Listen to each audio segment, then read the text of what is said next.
venimos discutiendo, ¿verdad? Dice Pedro, ruego a los ancianos que están entre vosotros, yo anciano también con ellos y testigo de los padecimientos de Cristo, que soy también partícipe de la gloria que será revelada, apacentada la grey de Dios que está entre vosotros, cuidando de ella, no por fuerza, sino voluntariamente, no por ganancia deshonesta, sino con ánimo pronto, no como teniendo señorío sobre los que están en vuestro cuidado, sino siendo ejemplos de la grey. Y cuando aparezca el príncipe de paz, dice Pedro, el príncipe de los pastores, vosotros recibiréis la corona incorruptible de gloria. Igualmente, jóvenes, está sujetos ancianos, a los ancianos, sumisos unos a otros, revestidos con humildad, porque Dios resiste a los soberbios y da gracia a los humildes. Humillados pues bajo la poderosa mano de Dios, para que Él os exalte cuando fuere tiempo, echando toda vuestra ansiedad sobre Él, porque Él tiene cuidado de vosotros. Sed sabios, sobrios, perdón, y velad, porque vuestro adversario, el diablo, como león rugiente, anda alrededor buscando a quien devorar. Al cual resistid firme en la fe, sabiendo que los mismos padecimientos se van cumpliendo en vuestros hermanos en todo el mundo. Mas el Dios de toda gracia, que nos llamó a su gloria eterna en Jesucristo, después que hayáis padecido un poco de tiempo, Él mismo os perfeccione, afirme, fortalezca y establezca. A Él sea la gloria y el imperio por los siglos de los siglos. Amén. Comienza Pedro haciendo un énfasis a someterse y termina Pedro haciendo un énfasis a someterse, ¿verdad? Y al final Pedro dice, mire, es bien sencillo, ¿verdad? Sométase cada uno a la mano poderosa de Dios, ¿verdad? Y no suframos de más, ¿verdad? Y no estemos teniendo tantos problemas por la falta de, ¿verdad? Sed sobrios, velad, dice, humillaos pues bajo la poderosa mano de Dios para que Él exalte cuando sea necesario. Detalles ahí, ¿verdad? Pero ya le habló a los trabajadores, ya le habló a los amos, ya le habló a los esposos, ya le habló a las esposas. Ahora Pedro viene y dice a los ancianos o a los pastores, ¿verdad? O a los obispos, como más adelante Pedro hace esa referencia. Debemos, dice, se debe de cuidar a la iglesia. La iglesia en el Nuevo Testamento trató de imitar las costumbres de los judíos, ¿verdad? O no trató, sino que imitó, copió la costumbre de reunirse en las sinagogas. Los líderes de los judíos eran llamados ancianos. La iglesia tomó este nombre también porque tenían más madurez y experiencia que el resto de la comunidad. De ahí entonces el nombre de ancianos. Las iglesias también reconocieron a sus dirigentes como un grupo de ancianos, ¿verdad? Y también le llamaron obispo. Timoteo, 1 Timoteo 3:1 y Tito 1:7 hacen esa referencia, ¿verdad? ¿Qué significa obispo? Alguien que mira, alguien que supervisa, alguien que vela por el bienestar de la comunidad, ¿verdad? De repente tenemos bastantes términos, ¿verdad? Pastor, anciano, obispo. Tenemos también el término de a tiempo completo, laico, pero por lo menos estas tres palabras: anciano, obispo, pastor, ¿verdad? Pedro hace una referencia y dice, esto es lo mismo. Anciano es igual a obispo, obispo es igual a pastor. Y a ellos entonces es que Pedro les escribe y hace una referencia de esa función espiritual que este grupo de hombres debe de tener, ¿verdad? Para con la congregación, y es apacentar a, a, a la iglesia, ¿verdad? ¿De dónde saca Pedro esta imagen? Bueno, los pastores de ovejas, ¿verdad? En el mundo de Pedro, ¿verdad? En el Medio Oriente tenía esa importante tarea. Defendían a sus ovejas, los guiaban, ¿verdad? Le buscaban alimento y agua necesaria, los sanaban, buscaban a los perdidos. Era una cantidad de responsabilidad que el pastor tenía para con este grupo de animalitos, para estas ovejas, ¿verdad? Entonces, toman esta imagen de defender, de cuidar, de guiar, de dar alimento, ¿verdad? Y lo llevan a la comunidad cristiana. Debemos de comparar, ¿verdad? Esas funciones o esas responsabilidades de los pastores espirituales, los cuales deben de defender, ¿verdad?, a su congregación de sus enemigos naturales, ¿verdad? En el caso de las ovejas, lobos, leones, guiar hacia el alimento fértil, ¿verdad? Buscarle el alimento a las ovejas, sanar a los enfermos, buscar a los perdidos. Cuando el pastor deja de hacer estas cosas, entonces Cristo hace la referencia y dice, ya no es un pastor que haga las cosas por amor, sino es un asalariado, ¿verdad? El asalariado ve el peligro y se va. En cambio, el pastor que va por amor a las ovejas se queda y cuida, ¿verdad? Y es lo que Pedro ahora está diciendo, ¿verdad? Se va a dirigir a este grupo de hombres, Pedro, para decir, miren, el liderazgo que ustedes tienen es algo bien importante dentro de la congregación, porque todas las palabras que Pedro, ¿verdad?, dice, yo he mencionado, es el liderazgo, son los ancianos, los obispos, los pastores, que tienen que seguir dando esa cobertura, enseñando e instruyendo para que se pueda hacer y no haya ningún problema al momento de realizar. Dicho Pedro de otra forma, hay un bienestar espiritual en esa enseñanza que los pastores van a dar a su congregación o, en este caso, a esta congregación, ¿verdad? Deben de cumplir requisitos. Yo sé que el tiempo es bien corto, pero si usted anota 1 Timoteo 3, del 1 al 7, ahí hay unos requisitos. Tito, capítulo 1, versículo 3 al 9, hay ciertos requisitos que tanto Timoteo como Tito nos muestran, ¿verdad? Pablo hace esa referencia de quiénes son los que pueden ser pastores, que digo que es lo mismo obispos, que es lo mismo ancianos. Ahora, por denominación, podrían decir el pastor es esto, el obispo es esto otro, y el anciano es otro, ¿verdad? Depende de la denominación donde cada uno se congregue, pueden ser funciones diferentes.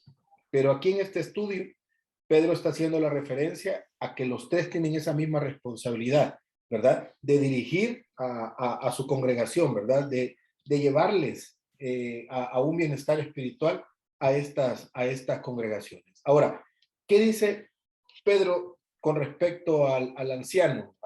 Ocupo esta palabra porque es lo que la Reina Valera nos hace referencia, que debe de andar con Cristo, ¿verdad? La primera responsabilidad, diría, o característica es andar con Cristo, ¿verdad?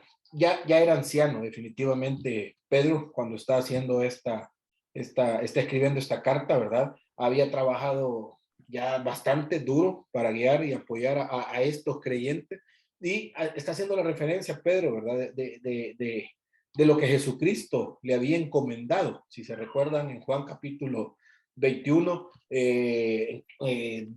están pescando, de repente ven a Jesús a la orilla, Pedro se lanza y Jesús lo llama, lo aparta del grupo y comienza a encomendarle una tarea, ¿verdad? Y entre todas esas palabras, apacienta mis ovejas, ¿verdad? Pedro, tenés que cuidar a la congregación. Pedro, de parte de ti, tenés que transmitir un bienestar espiritual a toda la gente que va a ser parte de esta congregación, ¿verdad? Y pues sí, Pedro lo entendió y comenzó a hacer esto, ¿verdad? Lo vemos ya en Hechos, capítulo 2 en adelante, ¿verdad? Pedro predicando, Pedro cuidando a la gente, enseñando, ¿verdad? Moviéndose aquí y allá para predicar también el evangelio. Esto es lo que Pedro no solo lo estaba escribiendo, no solo lo estaba enseñando teóricamente, sino en la práctica él ya lo estaba haciendo. Esa comunión, ¿verdad? Que Pedro había tenido con Cristo es lo que ahora Pedro está diciendo, esto es lo que debemos de hacer, ¿verdad? Llegar a conocer al Señor. Más adelante vamos a ver un detalle de Pedro con respecto a esa batalla espiritual y él mismo dice, ¿verdad? Y pues sí, ahí está el diablo, ahí está buscando a quién devorar y ahí está el diablo buscando a quién, con las palabras claras cuando Jesús le dice a Pedro, Satanás me ha pedido para zarandearte, ¿verdad? Tenés que orar. Y Pedro más adelante nos va a mostrar esto. Ahora, otra característica que el anciano debe de tener es apacentar, característica o responsabilidad, apacentar, ¿verdad? A la iglesia, pero hace la referencia a Pedro desinteresadamente, ¿verdad? Hacerlo porque ahora se dice, es un llamado, ¿verdad? De parte de Dios para esta persona o este grupo de personas, ¿verdad? Pero Pedro en el versículo 2, él dice, apacentad la grey de Dios que está entre vosotros, cuidando de ella, no por fuerza, dice Pedro, sino voluntariamente, no por ganancia deshonesta, sino con ánimo pronto, ¿verdad? Pues sí estoy, porque ni modo, ya pareciera que algo está fallando, ¿verdad? No es así, dice Pedro, ¿verdad? Sino con esa responsabilidad, con ese deseo, con esa entrega de quiero hacerlo, no por obligación, ¿verdad? Sino porque es algo que es natural. ¿Qué va a ser natural? Bueno, es una cantidad de cosas, ¿verdad? Alimentar, proteger, guiar, apoyar a los débiles, vendar a los heridos, ejercer un liderazgo de servicio, ¿verdad? Timoteo hace una referencia también que algunos ancianos en este momento y contexto de Timoteo estaban siendo sostenidos económicamente, en otros casos no, ¿verdad? Entonces, todas estas eh, características que el anciano debía de tener, ¿verdad? Para apacentar a la grey, al final, dice Pedro, debe de ser desinteresadamente. Y hace un énfasis ahí, no por ganancias deshonestas, ¿verdad? No por fuerza, sino dice, no como teniendo señorío sobre los que están en vuestro cuidado, sino siendo ejemplos de la grey, ¿verdad? Desinteresadamente, pero también no por buscar poder, ¿verdad? No por tener poder, no porque yo quiero ser el protagonista sino todo esto, dice Pedro, de apacentar la grey, todo esto de ser, de cuidar, de alimentar, de ser el anciano, ¿verdad? Debe de ser para que la congregación pueda ver en el pastor o en el anciano un ejemplo a seguir. Y ese es el énfasis que Pedro está poniendo a la iglesia, ¿verdad? En este momento, a la iglesia de este tiempo, a nosotros ahora. Ahora, en Marcos 10:45, Jesús enseña un principio de liderazgo, ¿verdad? Y le dice Jesús a sus discípulos, porque el Hijo del Hombre no vino para ser servido, ¿verdad? Sino para servir y para dar su vida en rescate por muchos. Y ese, de una u otra manera, en el contexto es lo que también Pedro está pidiendo cuando dice que no debe de ser de una forma de interés el servir a la congregación, ¿verdad? Sino de una forma de servicio a la congregación, ¿verdad? Dispuesto el pastor debe de caminar delante de la congregación para que la congregación le siga, ¿verdad? Los miembros de la congregación van a hacer lo mismo porque ven en el pastor lo que él quiere, ¿verdad? Lo que ellos quieren ser, personas moldeadas por el Espíritu Santo. Pero si el pastor no es el ejemplo, entonces difícilmente la congregación va a poder hacer lo que Cristo quiere. Entonces, ahí es donde Pedro dice, mire, todo esto que se ha hablado, que ha escrito para toda la congregación, el pastor debe de estarlo poniendo como ejemplo cada día, para que entonces a la congregación se le haga más fácil el poder entender las letras que Pedro ahora mismo está mostrando, ¿verdad? En este sentido a esta congregación. El anciano debe buscar agradar a Dios también, hace otra referencia Pedro, aunque sigue desarrollando, ¿verdad? Si usted ve el capítulo 4, dice que dice, y cuando aparezca el príncipe de los pastores, vosotros recibiréis la corona incorruptible de gloria, ¿verdad?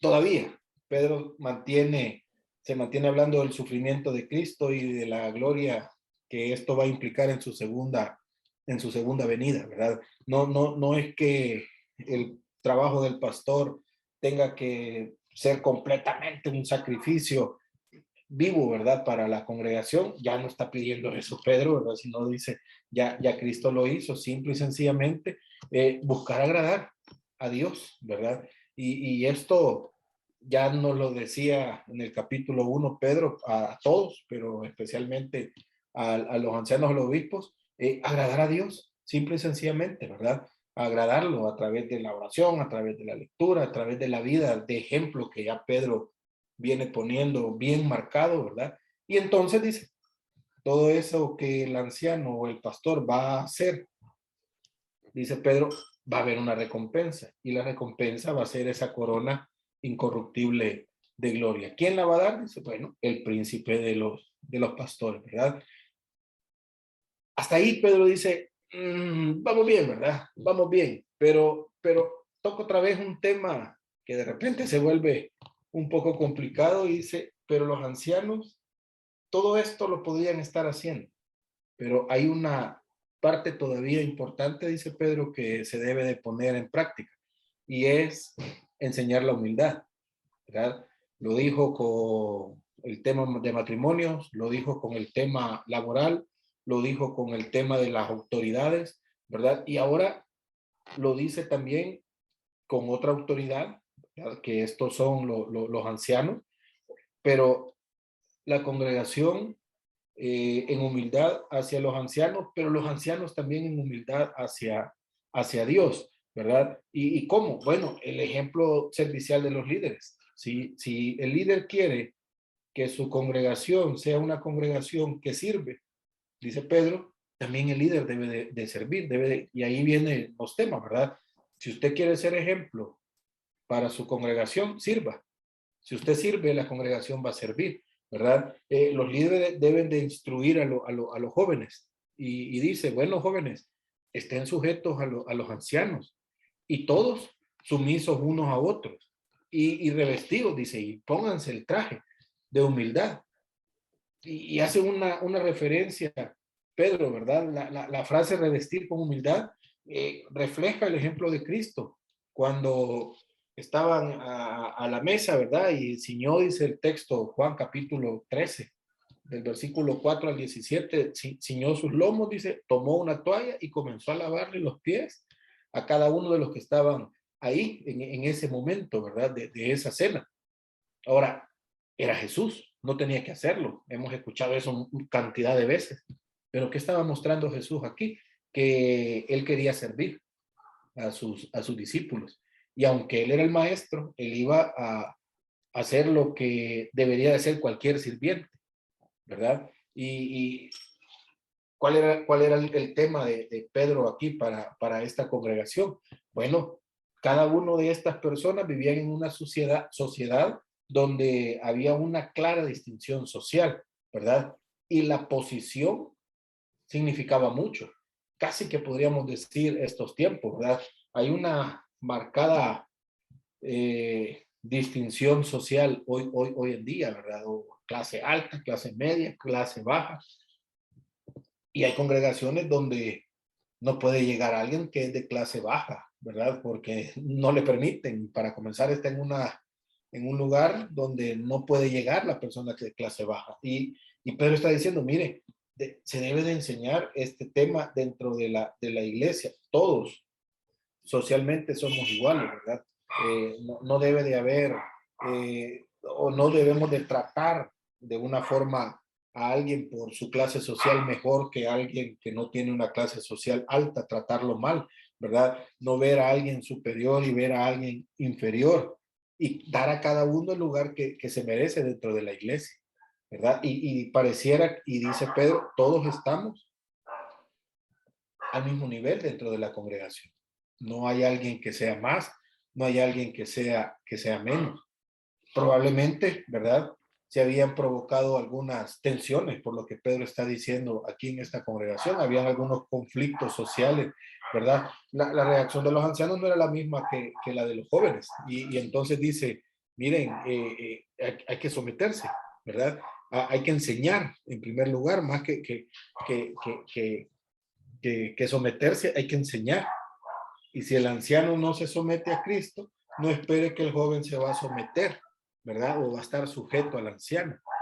Entonces, la responsabilidad del anciano era complicada. La semana pasada hablamos sobre ser sobrio, que era una de las cosas que Pedro pedía al cristiano, ¿verdad? Y la humildad equivale a ser sobrio. Y aquí es donde, ¿verdad? hablábamos la semana pasada, ¿quién es una persona sobria? Bueno, una persona equilibrada, que no va ni más arriba ni más abajo, sino se mantiene. Y dentro de las congregaciones, pues sí, podemos encontrar personas con una gran capacidad económica y personas que no tienen una capacidad económica. Pero el anciano debe de mantener el equilibrio entre los dos y enseñar y mostrar la importancia de cada persona a los pies de Cristo, ¿verdad? Escuchar opiniones también, evitar orgullos y arrogancia. Pedro le está diciendo a los ancianos lo que debe de hacer, pero le pide a los jóvenes estar sujetos. Ahora, ¿cómo los jóvenes se van a sujetar si no están viendo el ejemplo que Pedro está pidiendo a los ancianos? ¿Verdad? Los celos, los resentimientos, las disensiones, todas estas cosas, ¿verdad? De una u otra manera estaban afectando o podrían afectar a una congregación. Hoy en día es lo que afecta a las congregaciones. Y Pedro dice, debemos de sujetarnos, de ser humildes. Y dice, porque Dios resiste a los soberbios y da gracia a los humildes. Y resalta, humillaos pues.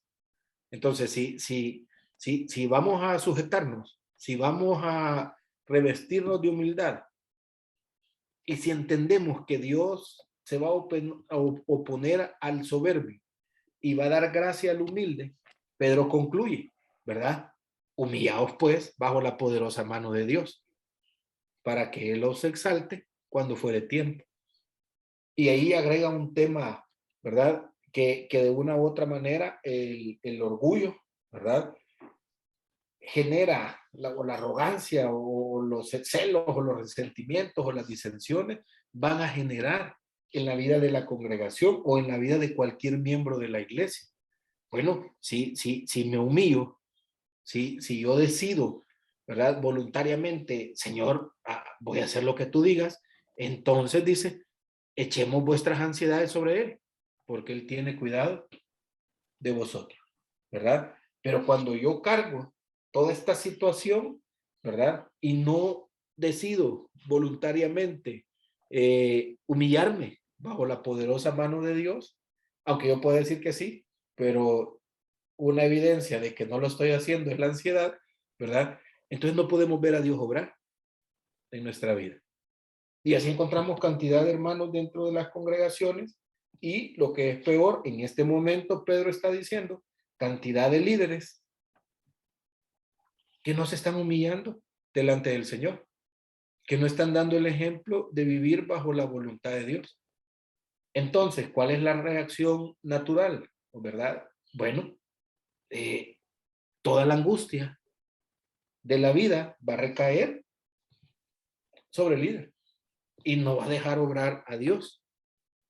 Luego dice Pedro, bueno, si usted echa toda su ansiedad sobre él, sabiendo que él tiene cuidado de nosotros, viene otro paso, dice Pedro. Velad y ser sobrio. Aunque el texto dice ser sobrio y velad. Manténgase en humildad bajo la poderosa mano de Dios. Humíllese bajo la poderosa mano de Dios. Manténgase sobrio. Y hay que velar. Y dice, porque vuestro adversario, el diablo, como león rugiente, anda alrededor buscando a quien devorar. ¿Sí? Pedro está diciendo, miren, esto es bien complicado. Nos pide someternos a Dios, ¿verdad? La humildad se practica con respecto a Dios, ¿verdad? Los primeros cristianos, para la gente en este contexto, experimentaba, lo decíamos hace como 3 semanas, la hostilidad de los vecinos, ¿verdad? La incertidumbre. ¿Qué va a pasar a futuro? ¿Qué va a pasar? Y todo esto lo llevaba a sufrimientos, a pruebas, a dudas, a preguntas, ¿verdad? ¿Por qué permite el Señor todas estas cosas que están pasando? Y todas esas actitudes de quejarse, de sentirse en amargura, ¿verdad? Al final lo que hacían era entrar en rebeldía con Dios, ¿verdad? Entonces, si no veo, aquí no salgo de ninguna, entonces no sé si Dios esté en lo cierto o no, no sé si la Biblia es cierta o no, y cada quien hacía lo que creía. Ahora, pero cuando Pedro dice, mire, pero hay creyentes sumisos que aceptan con humildad la voluntad de Dios, ¿verdad? Decir, salimos o estamos en una pandemia, qué injusto, pero Dios lo ha permitido. Probablemente a los pies de una guerra, a las puertas de una guerra, pero es Dios, digo yo, si Él lo permite, Él tiene un plan.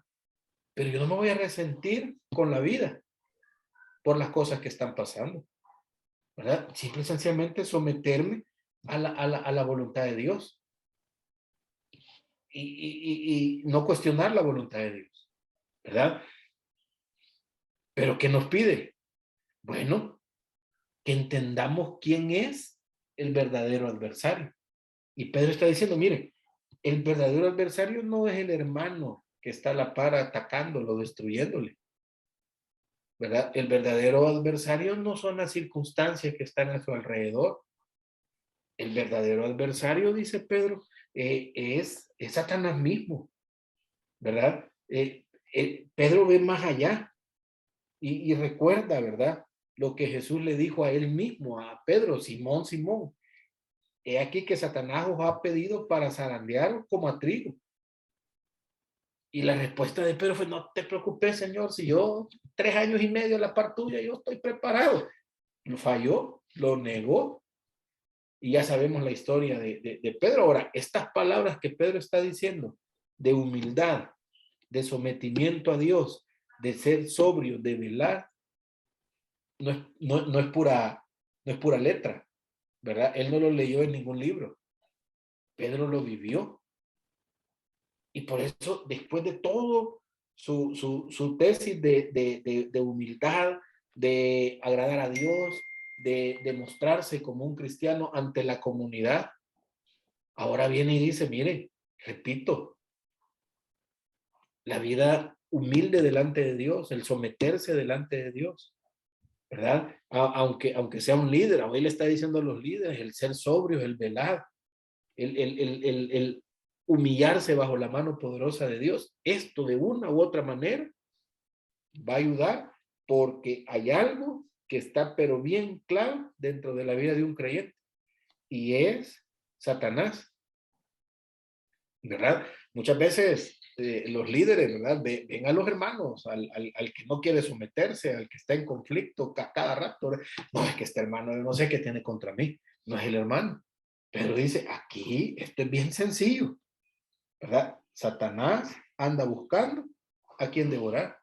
La batalla es espiritual y por eso pide ser sobrios y velar, el cual dice, al cual resistid firmes en la fe, sabiendo que los mismos padecimientos se van cumpliendo en vuestros hermanos en todo el mundo. No está solo. Pedro fundamenta su exhortación en la propia experiencia. Miren, yo ya lo viví. Satanás busca a los que no lo consideran como adversarios y no reconocen su poder.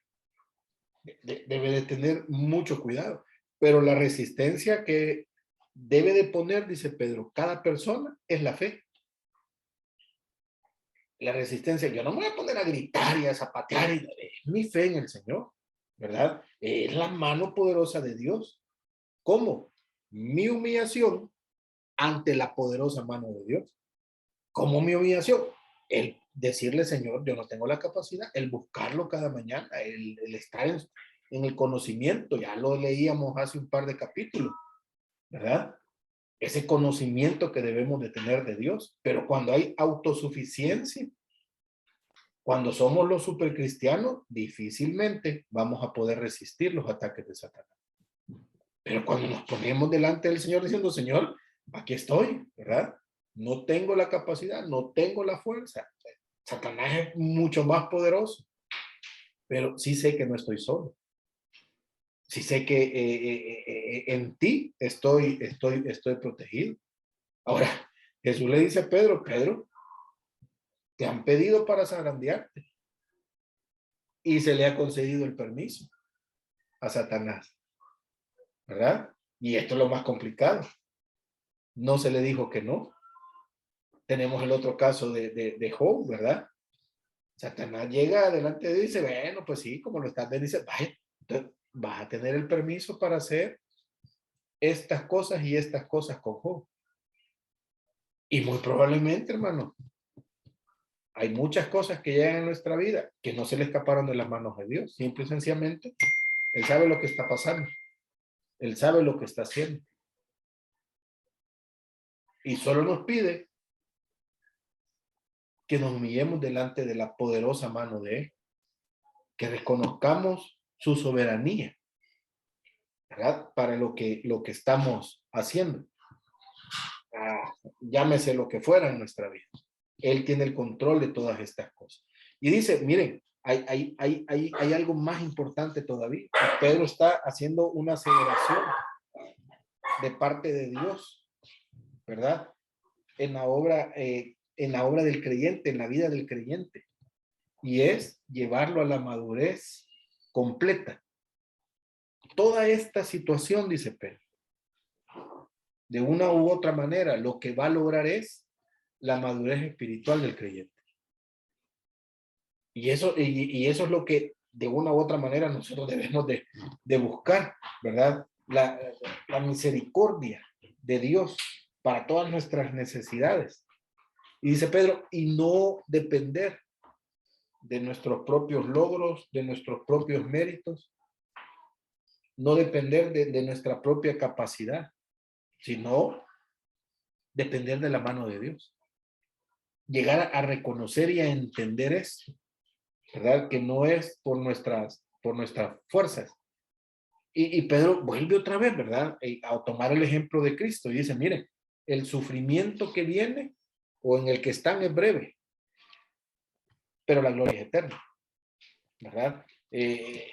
El someterse a Dios, el humillarse, ¿verdad? El someterse unos a otros, el estar en comunión unos con otros, muchas veces no es fácil. Es lo más difícil que puede existir, ¿verdad? Y los pastores o los ancianos, ¿verdad? Tienen que dar el ejemplo. El liderazgo tiene que dar el ejemplo de esto, ¿verdad? Pedro dice, esto que yo estoy diciendo, y lo está diciendo para los líderes, para los ancianos, deben de dar el ejemplo de sufrimiento, de sometimiento, de humildad. Tienen que dar ustedes el ejemplo en esto. Y la congregación, al verlo, va a querer también ellos hacerlo. Y van a haber pruebas, y van a haber sufrimiento, y va a haber hostilidad. Todo esto va a ser, pero cuando termine toda esta aflicción, viene, dice Pedro, algo mejor, algo bueno para el cristiano, algo bueno para los pastores, dice, viene el príncipe de los pastores. Para el cristiano hay la gloria venidera, ¿verdad? Cristo obrando en la vida de cada uno de los cristianos. Pedro, en su última palabra, ¿verdad? Anima a los creyentes viviendo en un mundo hostil. Pedro busca, ¿verdad? La forma y hace referencia de algunos personajes en los últimos versículos, ¿verdad? La mención que hace de Silvano los anima mucho, pues probable se refiere a Silas, lo leíamos, o usted lo ha leído en Hechos 15:40, el que se asocia con Pablo en las cartas de Tesalonicenses, ¿verdad? Ahora dice, miren, aquí está Silvano también, que lo saluda, ¿verdad? Que es un hombre fiel, conocido por este grupo de personas como un modelo de obediencia. Entonces Pedro está diciendo, miren, no solamente estoy hablando letras, no solamente estos son cosas que las van a leer y no tienen fundamento, hay gente que está haciendo esto también. Ustedes no están solos, ¿verdad? Hace la referencia de saludos de los cristianos de Babilonia, ¿verdad? Como haciendo una referencia a Roma. Hace la referencia de Marco, ¿verdad? El que acompañó a Pablo y a Bernabé en el primer viaje misionero. Y Pedro dice, bueno, la verdad es que lo que deseo es el afecto, ¿verdad? La armonía, la tranquilidad entre la congregación y que esto sea un motivo de aliento para todos. no solo cerrar y decir que Dios les bendiga, ¿verdad? Sino que Pedro dice, y que entendamos que al inicio Pedro era una persona, yo lo decía, la primera vez que nos vimos, era una persona tosca, ¿verdad? Era una persona dura. Y ahora dice, miren, en un mundo que los rechaza, en un mundo en el cual el cristiano no es apreciado, no es aceptado, ¿verdad? Pero hay una congregación la cual puede mostrar mucho cariño para el creyente, ¿verdad? Hay un oasis, diría yo, y eso es lo que Pedro está diciendo, donde nos vamos a llevar bien, donde nos vamos a entender, donde nos vamos a comprender, donde nos vamos a someter a la autoridad, ¿verdad? Del anciano hacia Dios, de la congregación hacia el anciano, de los jóvenes con el anciano, del esposo con su esposa, viceversa, del trabajador con su jefe, del jefe con el trabajador. Hay una forma que el mundo no comparte, pero que sí es real, en la cual se puede vivir, ¿verdad? Y se puede vivir bien, dice Pedro. Y pone de ejemplo, como digo hace un momento, a unos cuantos hermanos aquí. Voy a leer la última parte, ¿verdad? Por conducto de Silvano, a quien tengo por hermano fiel, os he escrito brevemente, ¿verdad? Perdón, ya me pasé sí, aquí estoy. Eh, Amonestándoos y testificando que esta es la verdadera gracia de Dios en la cual estáis, la iglesia que está en Babilonia, elegida juntamente con vosotros. Y Marcos, mi hijo, os saluda. Saludaos unos a otros con un beso de amor. Paz sea con todos vosotros los que estáis en Jesucristo. Amén. ¿Verdad? No está solo, no está solo, no están solo. Usted como congregación, dice Pedro, no están solo. Hay más hermanos, hay otro grupo de hermanos que están haciendo lo mismo, ¿verdad? Que están luchando. Y ese afecto que Pedro muestra a los miembros de la congregación, ese apoyo, ¿verdad? Que él muestra a la congregación, esa oración miren, que Dios les bendiga, ¿verdad? Que la paz sea con todos vosotros, los que están en Jesucristo, ¿verdad? Son palabras de ánimo. Al final Pedro dice, miren, ánimo en lo que están haciendo. Hermanos, es difícil completamente vivir como cristiano en un mundo como el de ahora. Es difícil. Pero dice Pedro, todas esas pruebas, todas esas aflicciones son, son breves, ¿verdad? Todo ese sufrimiento es breve, es sumamente corto para toda la bendición espiritual que viene adelante, ¿verdad? Hay que soportar, pero no, voy a ocupar esta expresión, pero no hay que soportar, hagámonos los locos y soportemos.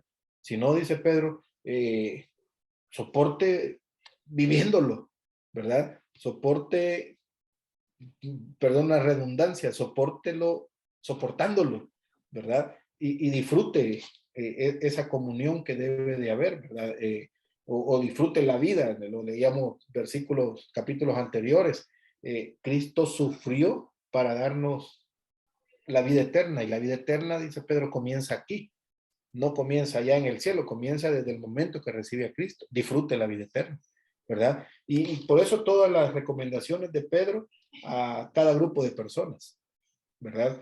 Y ahora a los líderes que deben de ser ejemplo a la congregación, para que la congregación también quiera vivir la vida cristiana, ¿verdad? Y no solamente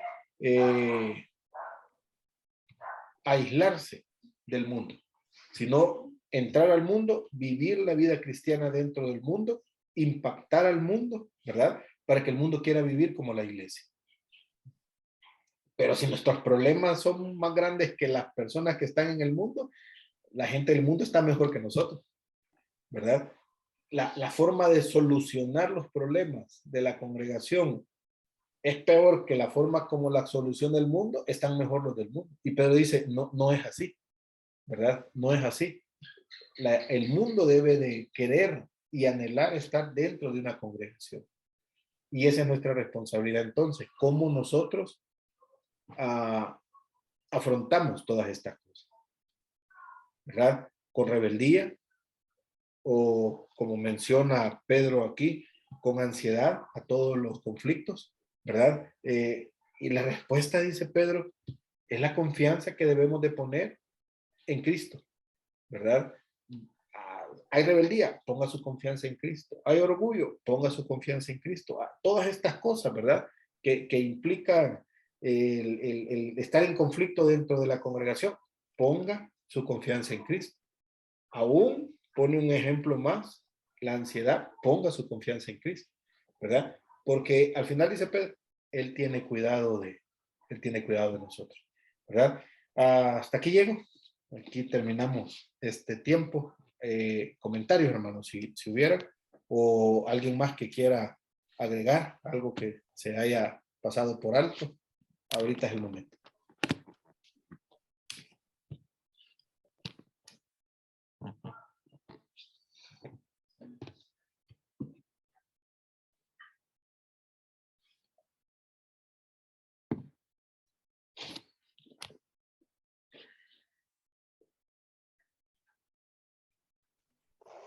Hola. Sí, hermano. Hola, buenas noches. Buenas noches a todos. Que Dios les bendiga. Sí, Juan Carlos, yo quiero darle las gracias por este estudio.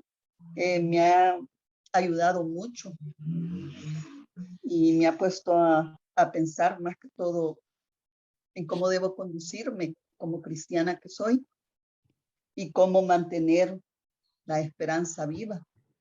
Eso me ha impactado. Y qué más decir, pues que la carta está muy bonita y tiene de todo como para hacernos pensar en qué estamos haciendo, qué estamos haciendo bien, qué estamos haciendo mal, en qué podemos mejorar. Muchas gracias. Yo le agradezco mucho por esta enseñanza. Feliz noche. Gracias, igual. Feliz noche. Y sí, recordamos estas 12 clases. Pedro no está diciendo en la mayoría de los casos que la congregación estaba sufriendo porque la congregación hiciera algo malo, sino que está diciendo que están sufriendo porque el mundo es malo y la iglesia está dentro del mundo y entonces la iglesia va a ser afectada porque el mundo es malo, ¿verdad?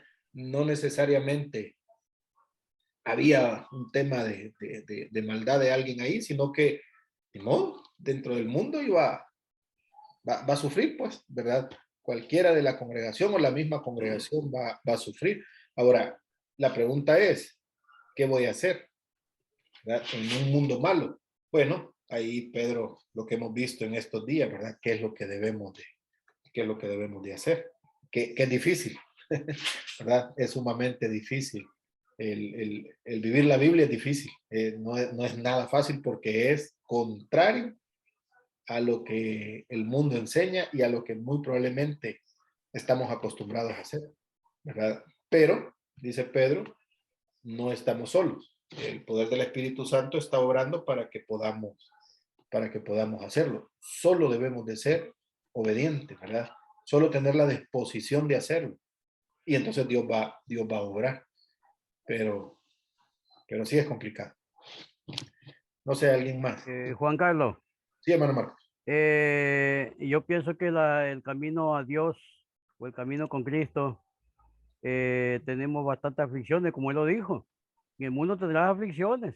Yo lo he visto personalmente porque me he puesto desierto tras desierto y yo realmente, como le digo aquí, yo sigo soportando porque yo sé que estoy bien.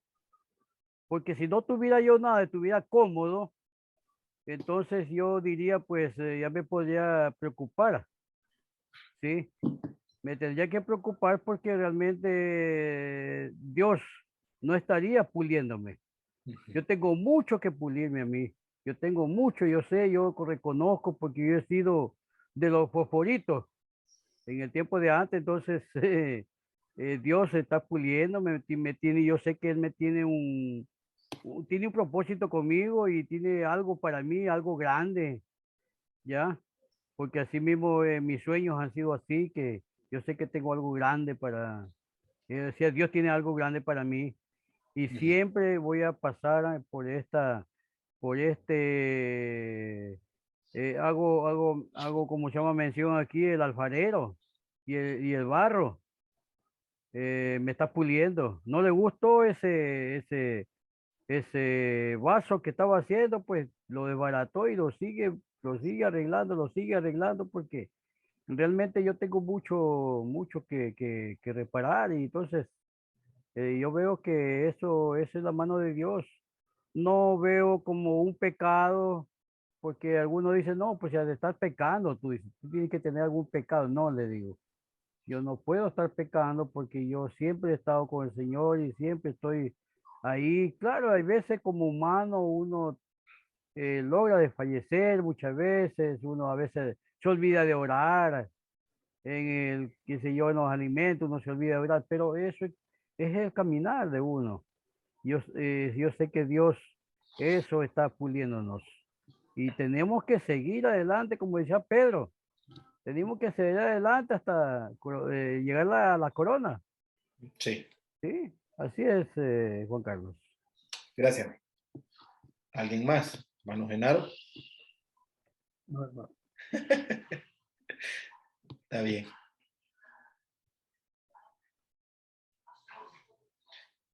Bueno, llegamos hasta aquí entonces. Es difícil, hermano, la vida cristiana, ¿verdad? No es fácil, es bien complicada, es bastante complicada. Pero recuerden, no estamos solos, ¿verdad? Bueno, a mí el versículo que toda la vida me ha gustado en la carta de Pedro, en la primera carta de Pedro, es este que leímos. Mire, humillaos pues bajo la poderosa mano de Dios, para que Él los exalte cuando fuere tiempo, ¿verdad? Y luego dice, echando toda vuestra ansiedad sobre Él, porque Él tiene cuidado de vosotros, ¿verdad? Amén, amén. Dios tiene cuidado de nosotros, pero Él nos pide que nos humillemos bajo su poderosa mano.